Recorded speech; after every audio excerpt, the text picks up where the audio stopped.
Hace 40 años ocurrió una de las tragedias más difíciles que tuvo, que tiene que ver con la naturaleza en nuestro país, y fue el deslave que sepultó a más de 25.000 personas, causó la muerte de más de 25.000 personas.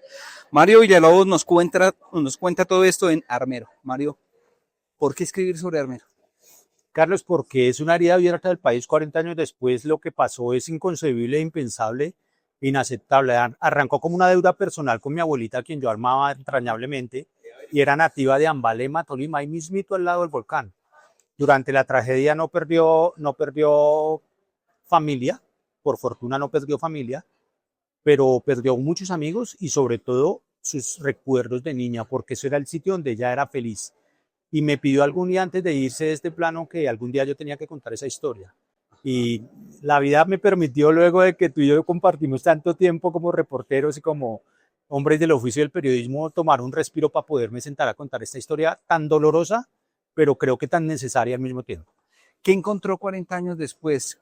¿Encontró suficientes testigos, suficientes víctimas de aquel entonces? Claro que sí, el libro me tomó 2 años de trabajo, 7 viajes a Armero, cada uno de 8, 10 días, 150 entrevistas y recuperé 15 gigas de documentos, de cables diplomáticos y documentos inéditos que prueban lo que era un secreto a voces. Documentalmente, Armero, 40 años, 40 historias, prueba lo que era un secreto a voces, Carlos, y es que era una tragedia anunciada. El libro contiene unos códigos QR eh, en los que se demuestra cómo la ONU le ofreció ayuda oportuna a Colombia. Mandó los 5 geólogos más importantes del mundo en su momento a que hicieran un diagnóstico. Le dijeron: esto es inminente y además usted no tiene ni alerta ni evacuación. Si quiere, yo le mando la ayuda.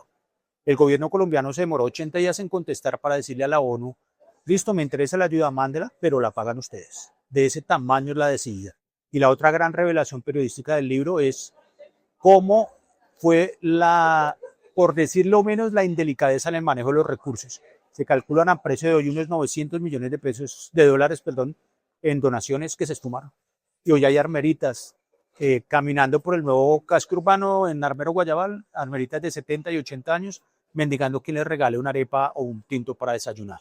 Pero de ahí para allá, Carlitos, una cantidad de historias muy reveladoras del dolor que significa para ellos haber perdido su tierra, su familia, su memoria, y que 40 años después el gobierno los tenga abandonados todavía. Mario, no por ser abogado del diablo, pero uno se traslada a 1985. Le dicen al gobierno, le advierten incluso en el mismo Congreso, le advierten que hay una tragedia inminente. El gobierno decide que no. Seguramente en ese momento pensaban, ¿qué tal que no pase nada? Nos van a decir que desperdiciamos recursos. ¿Se podría explicar de alguna manera así o no? Definitivamente no. Yo creería, también haciendo de abogado del diablo, Carlitos, que no hay justificación.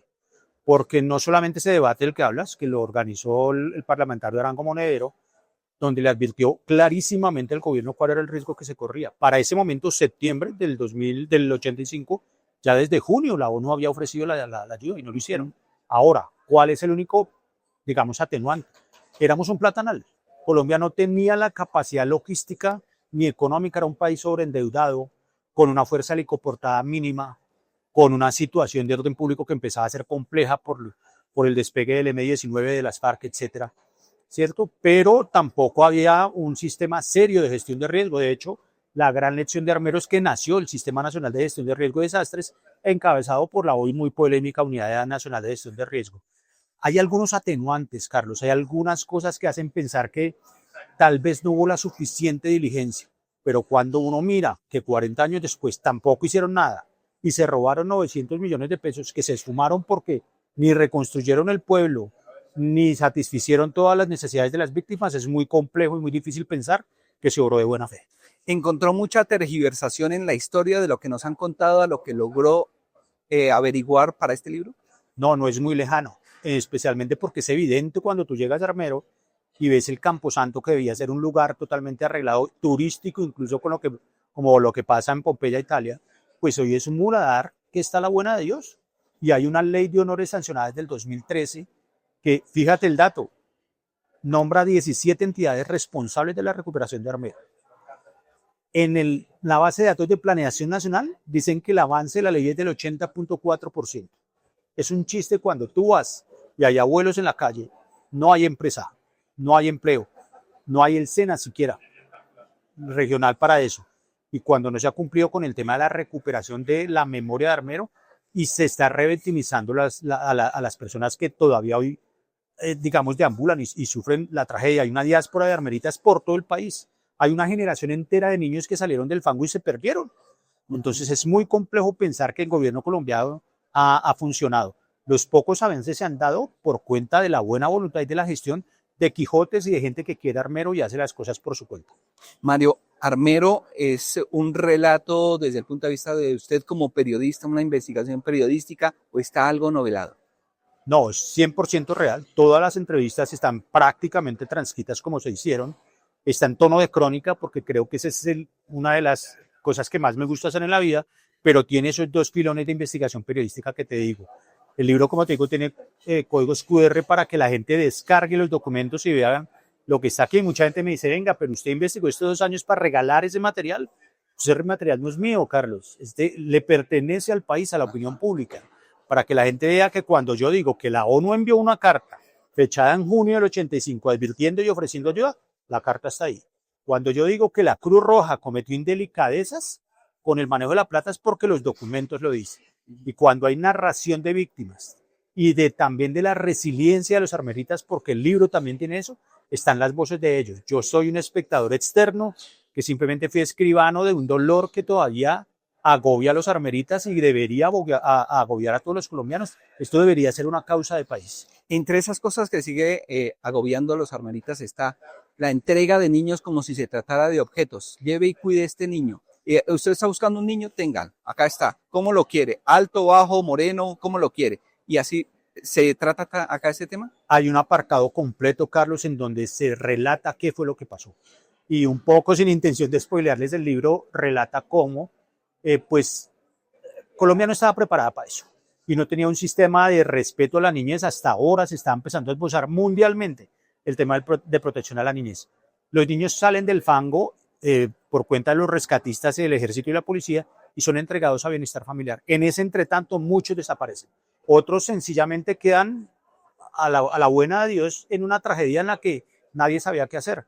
Y otros al cuidado del ICBF y también terminaron fuera del país. Entonces el libro relata 4 o 5 historias de cómo niños salieron vivos de Armero y terminaron viviendo por cuenta de adopciones al menos sospechosas en países como Holanda, como España, como Alemania. Y hay un relato de una chica que logró reencontrarse con su mamá y le cuenta que a ella la vendieron por 2.000 francos suizos a una pareja de ese país de la que ella tuvo que huir por el maltrato. Y ahí hay una cantidad de cosas que proponen que efectivamente hubo una generación de niños perdidos completa de Armero. Solamente gracias al trabajo de Francisco González y la Fundación Armando Armero se han identificado 500 casos muy puntuales y 4 reencuentros apenas. Mario, después de publicado el libro, ¿ha llegado más información? ¿Ha llegado gente que diga que debe corregir esto? ¿Le han llegado reclamaciones? No. Absolutamente ninguna. Yo me puedo apreciar de que no tengo ni siquiera un comentario malo, Carlos, porque yo en mi ejercicio como reportero siempre he sido muy riguroso, muy riguroso. Y sobre todo yo le puse mucha piel. Yo no quería que fuera un ejercicio periodístico que revictimizara a la gente, sino que les dijera en voz de ellos que contar. Y una de las cosas que son más terribles de cómo sufren los armeritas el tema, Carlitos, es que muchos de ellos me decían, Mario, yo le cuento lo que pasó, pero en el libro no ponga mi nombre, porque a mí me da pena que sepan lo que me pasó, como si ellos tuvieran la culpa. Sí. ¿Ves? O gente que todavía tiene miedo de contar lo que pasó porque les pueden quitar una casa que le dieron en Armero. De ese tamaño es el miedo y el susto y el pánico que tienen. Sí, de hecho, por ejemplo, en Armero nunca hubo temas de salud mental.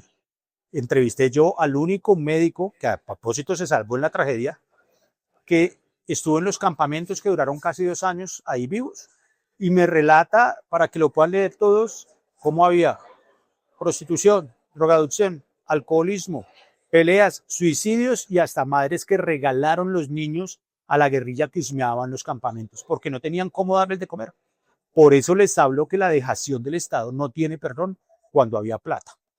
Hicieron una empresa llamada Resurgir, que hoy 40 años todavía le dicen Resufrir, que era encargada de atender la emergencia humanitaria y además reconstruir el pueblo. No hizo ni lo uno ni lo otro, porque se colaron miles de personas inescrupulosas, incluso afrocolombianos del Pacífico, hacerse pasar por armeritas, los carnetizaron, les dieron ayudas y les dieron casas. Y las verdaderas víctimas, Carlos, estaban en los hospitales con 5, 6, 7 fracturas. Muy bien, Mario Villalobos, armero, 40 años después, 40 años, 40 historias. Mario, gracias. Carlitos, un abrazo y el abrazo de siempre, el cariño de siempre, y qué bueno que el camino del periodismo y los caminos de los libros nos permitan seguir en contacto.